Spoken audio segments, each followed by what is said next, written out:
pangarap, laging nag-aalap ang hawakan mo. Hello mga ka-classroom! Nandito po tayo muli para sa ating panibagong topic. Walang iba kundi ang laws on radicals. Kung napapansin po ninyo, meron po tayo panibagong tema. Ito po ay ang movie na Avatar. No? So kung bakit Avatar, maya-maya po explain po natin at i-relate po natin yan. No? Kahit sa pilitan yung pagre-relate. Let's proceed. Ganyan ang buhay namin dito sa Barangay 143. Do you still remember the law of exponents? So dito po, no, pinapa-remind sa atin yung law of exponents. So bakit kaya, no? What could be the possible reason bakit tinatanong if we still remember the law of exponents? Ito po, no? Laws on radicals are derived directly from laws of exponents. So meron silang connection sa isa't isa. At ito nga yung pinapakita ng picture na nasa gilid na po na ito, no? So ito po, no, yung x raised to AB, kung matatandaan po natin, yan po ay fractional exponent, no? Isa siyang rational exponent at ito yung exponential form, no? From exponential form, may ko-convert po natin siya into a radical form. Ito po yung radical form. So ano ba yung mga parts ng radical form natin, no? So meron po tayong index. So ito po yun, no? Yan po yung index. Tapos we have the radical symbol. Ito nga po.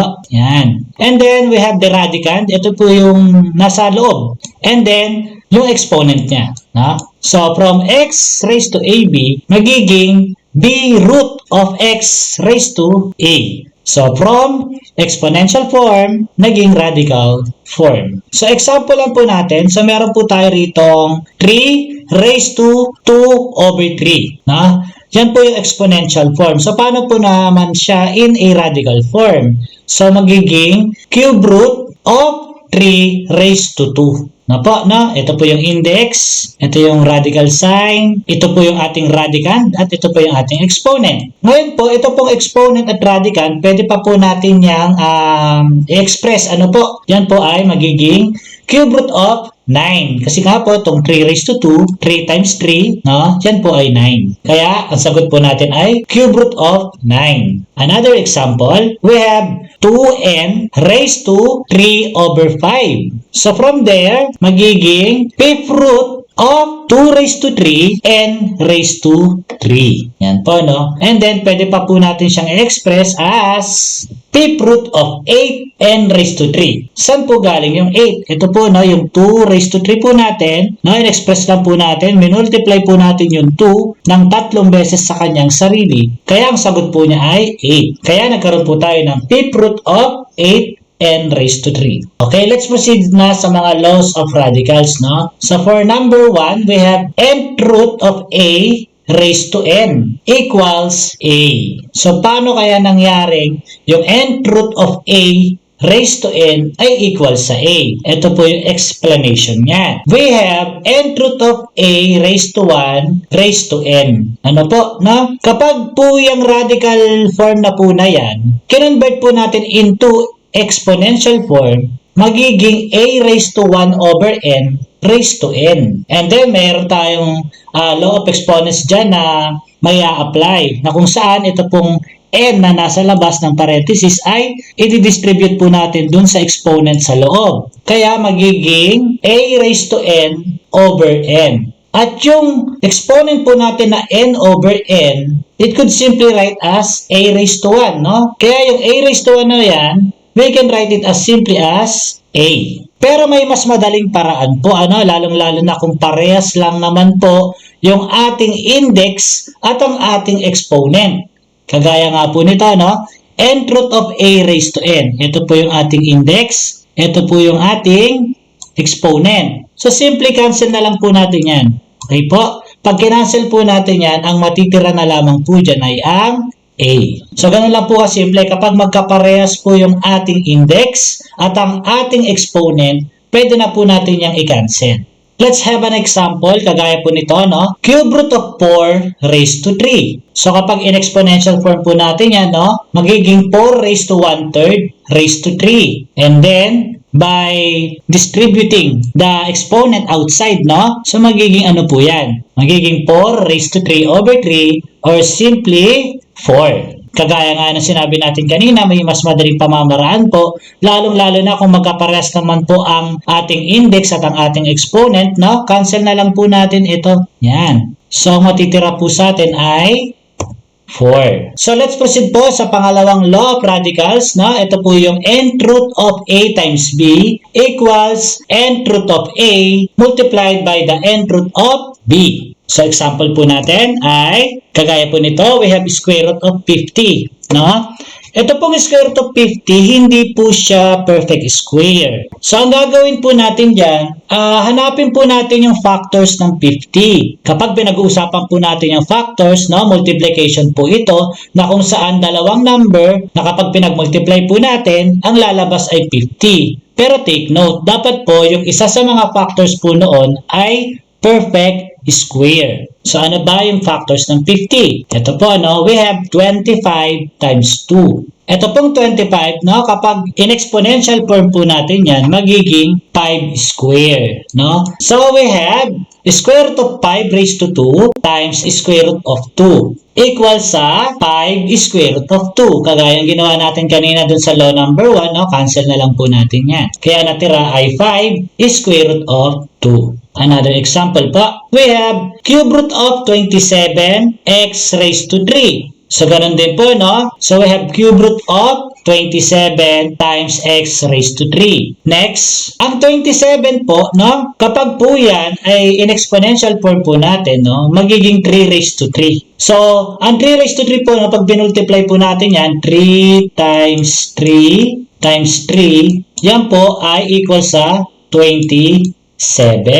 So, we have cube root of 3 raised to 3 multiplied by cube root of x raised to 3. And then, pwede na po natin i-cancel yan. Ano po? Dahil parehas naman yung ating index at ang ating exponent. Kaya ang matitira po sa atin ay 3x. At yan po yung ating final answer. Next po. Okay, so proceed po tayo sa pangatlong law. So, we have nth root of A over B equals nth root of A over nth root of B. Wherein, ito pong B natin, ano po, ay greater than 0. So, let's take an example. We have cube root of negative 64 over x raised to 6. So, meron po tayong cube root of negative 64 over cube root of x raised to 6. Dito po sa numerator po natin, no, ito pong negative 64, hanapin po natin yung kanyang exponential form, no? Usual, so pwede tayo magsimula niyan sa 2 or negative 2 kasi negative 64, no? Kapag negative 2 po, no, we have negative 2 times negative 2 times negative 2, no, equals negative 8. Hindi po ito ang exponential form negative 64 natin kasi hindi na-satisfy, no? Kasi negative 8 lang ang nakuha po natin. So, if we will try, 4 naman po, no? Negative 4 raised to 3. So, negative 4 times negative 4, that is positive 16. Positive 16 times negative 4, ayun, meron tayong negative 64. So, it only means na ang exponential form ng negative 64 ay negative 4 raised to 3. So, pwede na po natin yung ilagay. So, dito naman po sa ating denominator, na finactor lang po natin itong 6. So, we have 2 times 3, so 6. Para po maging kapantay po ng ating exponent, yung atin pong index. So, cancel na lang po natin yan. Ganon din po sa atin, sa numerator sa taas. So, ano po yung matitira sa atin? We have negative 4 over x raised to 2. So, yan po yung ating final answer. Another example, we have square root of x raised to 24 over 9. Ayan, pinactor na lang po natin itong 24, no? 12 and 2. 12 times 2 is 24, no? Square root of x raised to 12 raised to 2. Bakit po natin ganyan? Para po maipantay po natin yung atin pong exponent tsaka doon po sa ating index, square root. So, hindi na po natin nilalagay kasi yung 2 po dyan, no? Kapag square root na siya, no? So, cancel na lamang po natin yan. No? Cancel na rin po dito. So, we have x raised to 12 over 3. So, yan po yung ating final answer. Okay, next law po tayo. So, we have m root of n root of a equals m times n root of a equals n root of m root of a. Ayan. So, example lang po natin. So, we have 6 root of 4. So, paano po kaya ito, no? So, madali lang po yan. Basta susundan lamang po natin itong guide natin, no? Ito pong ating law. Ang mangyayari po dyan, magiging cube root of square root of 4. Hala, bakit, no? Kasi nga po, ito pong square root natin, no? Mayroon na po yan talagang 2, no? Hindi na po natin yan isinusulat. And then, yun nga po, 3 times 2 equals to 6. So, ang ano po yan, finactor lang po siya, no? Next po ay, ayan. Ito pong 4 po natin, kinuha po natin yung kanyang exponential form as 2 raised to 2. Now, 2, yung ating exponent, ito po may index na 2, yung ating square root. So, we can cancel na po ito, no? So, ang matitira po sa atin ay cube root of 2. Yan na po yung ating final answer. Another example pa. Ayan. 6 root of 27. Ang gagawin lamang po natin dyan, ganun po ulit, no? We have cube root of square root of 27. And then, ipinagpalit lang po natin, no? Ayan. Kung kanina, cube root of square root, ngayon naman, square root of cube root. Na? So, parehas lang din po yun. Para po pag itong 27, in-express na natin sa kanyang exponential form as 3 raised to 3, no? So, pantay na sila. Dahil pantay na yung index, no? Parehas na sila, pati itong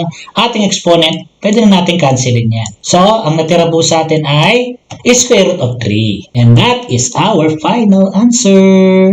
Next po. So, ayun, no? Let's try it na po, no? Ibig sabihin, magbibigay pa po tayo ng mga ilan pang examples para mas maliwanagan po tayo, no? Ngayon, i-relate lang po natin itong ating tema na avatar dito sa ating topic. Kanina pa po natin na pag-uusapan or kanina pa po nababanggit yung mga roots, na roots. Alam niyo po ba napaka-importante ng roots lalo na dun sa palabas na Avatar. Itong movie na po na ito na kung saan ipinapakita po rito, no, lahat ay magkakakonekta. Lahat ng living things dun sa forest na kung saan nandun yung mga avatar, lahat sila ay connected sa isa't isa na kung saan kapag nawala yung isa, magkakaroon ng epekto ito dun sa iba pang nabubuhay. So, ganun nila pinapahalagahan ang kanilang nature. Sana ganun din po tayo sa ating kapaligiran, no? So, bilang mag-aaral, sana meron din po tayong ambag para mapangalagaan ang ating inang kalikasan. So, yun po ang connection ng ating tema dito po sa ating topic, ang roots. Okay, so parang pinilit lang eh. So, proceed po tayo sa examples pa. So, let's try it. Example number 1. So, we have cube root of 54, no? So, perfect cube ba itong 54, no? Perfect cube. Ibig sabihin na kapag meron bang number na pwedeng i-multiply ng 3 beses sa sarili niya, lalabas ay 54. Mukhang hindi. Kaya ang gagawin po natin, kukunin po natin yung factor ng 54. Na kung saan yung isa po sa mga factor ay perfect cube. We have 27 times 2. 27 times 2 equals po yan sa 54. So, we have cube root of 27 multiplied by cube root of 2. And then, ito pong cube root of 27, i-express po natin sa kanyang exponential form. So, ang mangyayari po dyan, we have cube root of 3 raised to 3 multiplied by cube root of 2. And now, yan nga po, no? Parehas na po sila. We can cancel that. Ang natira po sa atin ay 3 cube root of 2. Next, example number 2. So, we have square root of 80 x raised to 3, y, z raised to 5. So, dahil nga square root, so ito pong 80, hanapin po natin yung factor niya na kung saan yung isa po sa mga factor ay perfect square naman. So, we have 16 times 5, that is 80. And then, ito pong x cube po natin, finactor din po siya, x squared times x, equal po yan sa x raised to 3. And then, ito po yung y, z raised to 5. So, ginawa po natin z raised to 4 times z. And then, so lahat po sila under the square root, no? Under po ng radical sign. So, lahat po sila ay nalagyan natin ng radical sign. Now, so we have square root of 16 times square root of 5 times square root of x raised to 2 times square root of x times square root of y times square root of z raised to 4 and multiplied by square root of z. And then, ayan, no? Ito pong square root of 16, no? Alam naman po natin na yung 16 ay perfect square na. So, kahit hindi na po natin ipakita yung 4 raised to 2, no? Na para ma-cancel. So, pwede naman natin i-direct na po na yan, no? So, square root of 16 is 4. And then, square root of 5. Multiplied by, ito pong square root of x raised to 2, no? Cancel na po natin yan. So, x na lang natira. So, we still have square root of x. and then square root of y. So ito pong square root of z raised to 4 no, ay magiging z raised to 2 na. No? Paano kaya nangyari yan? No? So ipakita lang natin. So ito po kasing square root of z raised to 4 no, kapag yan po ay ginawa po nating exponential form, magiging z raised to 1 half raised to 4. So, magiging z raised to 4 over 2. Kaya, magiging z raised to 2 na po siya. Multiplied by square root of z. And then, pagsasama-samahin na po natin yung mga nakalabas, no? Tawag ko dyan, mga nakalabas na sa radical sign po natin. So, we have 4xz square, square root of 5xyz. Ayun, thank you na po. So, maraming salamat po sa inyong panonood at sana po ay nakatulong po muli ako. Hanggang sa muli po, paalam! Diyan ka lang, cool ka lang, diyan sa bahay mag-ibang. Huwag ka munang lumabas para sa iyong kapakanan. Pumikit ka lang saglit at sa Diyos ay lumapit. Sigurado ako tiyong mawawala ang iyong battery.